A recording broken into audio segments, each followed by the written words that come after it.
it moving. Keep it moving in healthy directions. That mind is going to spin. Keep it spinning. Keep it spinning in healthy directions, because if you set it in front of a screen, that screen will stimulate the mind and not the body. And when an ADHD child, teenager, adult disconnects their brain and their body experience, that's when you have the problems. That's when the impulsivity, the compulsivity, the struggle begins, when the communication, the body rapport ends. Keep your children connected to their bodies. Martialize them and leverage them with your kids.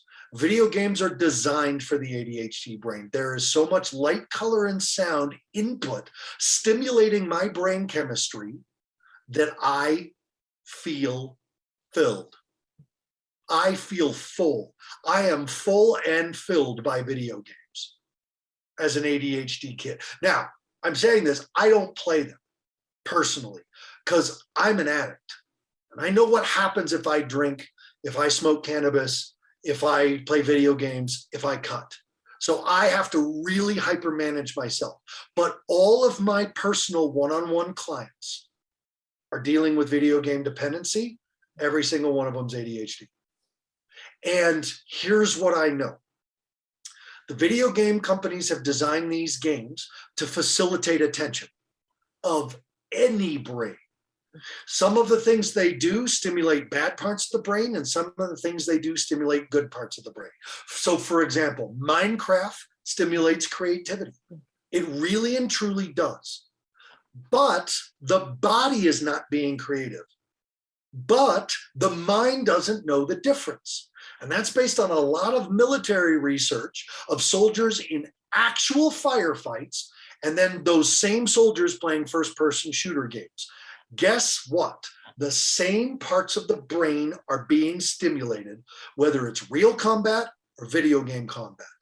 And that's all you need to know about video games. That's how real it is to the brain. But see, video game strategies can be really good parenting strategies for kids with ADHD. The fact of video games is that your character, your avatar, can die 1,000 times and you can beat the level. That's called failing forward. You have to teach your ADHD kid to fail forward. A lot of video games, they give consequence without emotion. Your character dies, the video game doesn't go, oh, come on, what are you doing? How many times have I told you, didn't we talk about this? Okay, no, just start over, do it again, right? Because when we react like that, the child's not gonna focus on their strategy that failed. They're gonna focus on your emotional state.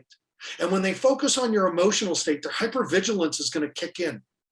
And they're gonna focus on your body language, your expressions, the fear of rejection, the fear of abandonment.